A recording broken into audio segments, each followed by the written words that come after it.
chegou ao Brasil junto com a colonização portuguesa. Não foi um processo natural no sentido moderno de liberdade religiosa. Foi uma combinação de conquista territorial, poder político, catequese e coerção cultural. O contexto histórico importa bastante aqui. Quando Portugal chegou ao território, que depois seria chamado de Brasil em 1500, a monarquia portuguesa já era oficialmente católica e ligada à Igreja Católica. Na visão política da época europeia, Estado e religião eram praticamente inseparáveis. A coroa portuguesa entendia que expandir território e expandir o cristianismo eram partes do mesmo projeto. A primeira missa celebrada no território brasileiro em 1500 virou um símbolo disso. Ela foi conduzida por Henrique de Coimbra. Depois vieram ordens religiosas, principalmente os jesuítas. O mais famoso deles foi José de Anchieta. Os jesuítas criaram aldeamentos e missões para converter povos indígenas. Algumas missões protegiam indígenas contra a escravização direta por colonos, mas isso não significa ausência de violência cultural. A catequese frequentemente destruiu línguas, cosmologias e religiões indígenas. Em termos epistemológicos, houve uma substituição forçada de sistemas de conhecimento. O cristianismo europeu foi tratado como verdade universal, enquanto crenças indígenas eram classificadas como superstição ou paganismo. Além disso, religiões africanas trazidas por pessoas escravizadas também sofreram repressão. Muitas práticas foram proibidas ou criminalizadas. Mesmo assim, sobreviveram através do sincretismo religioso, que depois ajudaria no surgimento de tradições como candomblé e umbanda. O Brasil colonial praticamente não permitia outras religiões cristãs públicas. O catolicismo era a religião oficial do Estado português. Havia inclusive atuação da Inquisição portuguesa, embora ela tenha sido menos intensa no Brasil do que em Portugal ou Espanha. Judeus convertidos à força, chamados cristãos novos, e pessoas acusadas de heresia podiam ser perseguidos. Então, do ponto de vista histórico rigoroso, o catolicismo foi implantado por poder estatal, colonização e controle cultural, não apenas por adesão espontânea da população. Agora, sobre o Brasil nunca ter virado protestante. Isso ocorreu por vários fatores históricos. Primeiro, Portugal permaneceu católico durante a Reforma Protestante. Diferente da Inglaterra, partes da Alemanha e países escandinavos, Portugal nunca rompeu com Roma. Logo, suas colônias também permaneceram católicas. Segundo, a colonização portuguesa no Brasil foi muito centralizada religiosamente. Não havia espaço legal amplo para pluralidade religiosa durante grande parte do período colonial. Terceiro, quando protestantes chegaram ao Brasil em maior número no século XIX, o catolicismo já estava profundamente integrado à cultura social brasileira. Festas, casamento, calendário, nomes, irmandades religiosas, arquitetura, rituais funerários, etc.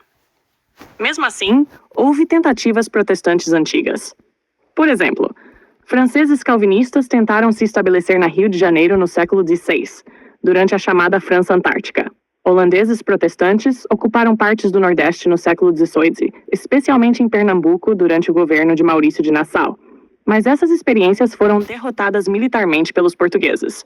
Só no século XIX o protestantismo começou a crescer mais seriamente, com imigração alemã, missionários norte-americanos e abertura religiosa gradual após a independência. Sobre Dom Pedro II, ele era oficialmente católico, porque o Império do Brasil tinha o catolicismo como religião oficial. Porém, intelectualmente, Dom Pedro II era muito mais tolerante e curioso do que vários monarcas da época. Ele tinha interesse em ciência, filosofia, línguas e debates religiosos.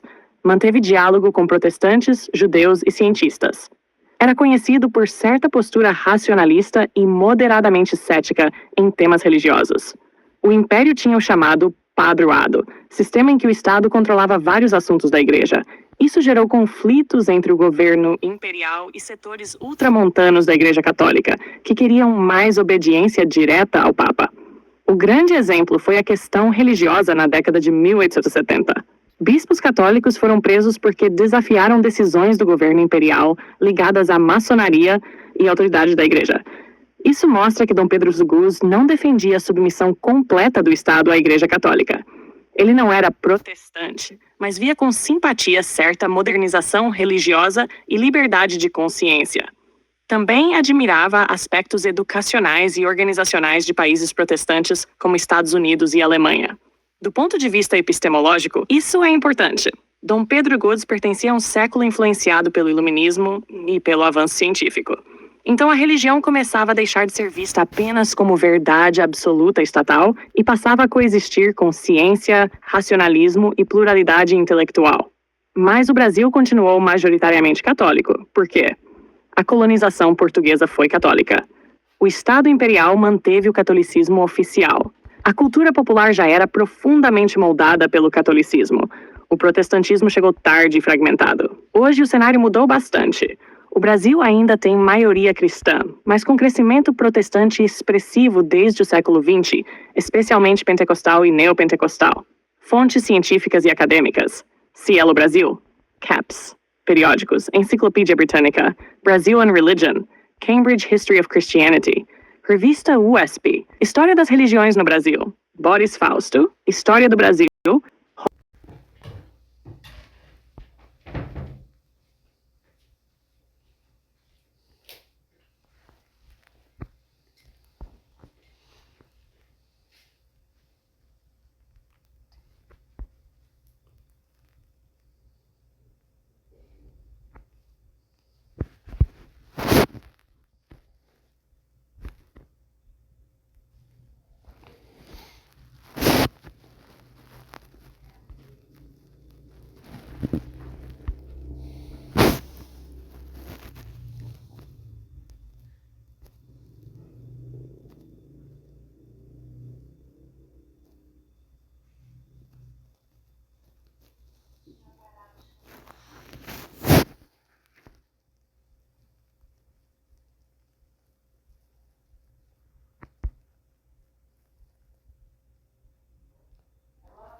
Em 1863, no Brasil, afirmar publicamente que Deus não existe poderia trazer consequências sociais, jurídicas e religiosas sérias.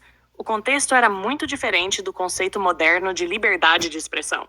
Naquele período, o Brasil ainda era colônia de Portugal e o catolicismo era a religião oficial do Estado. A distinção entre crime político, crime moral e crime religioso era muito menos separada do que hoje. A religião fazia parte da legitimidade do poder monárquico. Dependendo de quem falasse, onde falasse e para quem falasse, a pessoa poderia ser denunciada como ímpia, ateia ou blasfema, sofrer exclusão social, perder posição pública, ser investigada por autoridades eclesiásticas, entrar em conflito com tribunais ligados à coroa portuguesa, ser considerada perigosa para a ordem social. O ateísmo explícito era raro no mundo luso-brasileiro daquela época. Não porque ninguém tivesse dúvidas, mas porque o ambiente cultural reprimia fortemente esse tipo de pensamento. Muitos intelectuais céticos europeus escreviam de forma indireta ou escondida. Existe um ponto epistemológico importante aqui. Em 1803, para grande parte das elites europeias e coloniais, a ideia de sociedade sem Deus parecia impossível.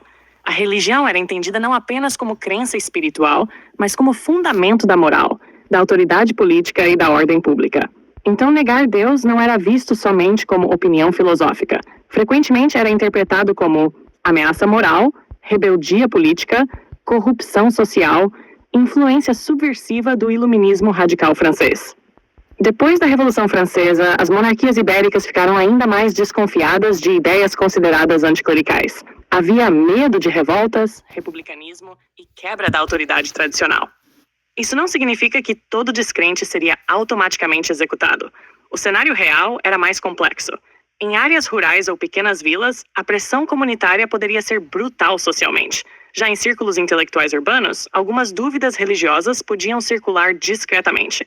Mas falar abertamente algo como, open quote, Deus não existe, close quote, em praça pública, igreja ou diante de autoridades, provavelmente geraria repressão severa.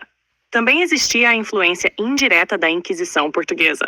Embora sua força estivesse diminuindo no começo do século XIX, ela ainda existia formalmente até 1821. Pessoas podiam ser denunciadas por heresia, blasfêmia ou proposições consideradas perigosas à fé. Curiosamente, havia mais tolerância prática para pecados morais cotidianos do que para ataques explícitos à religião.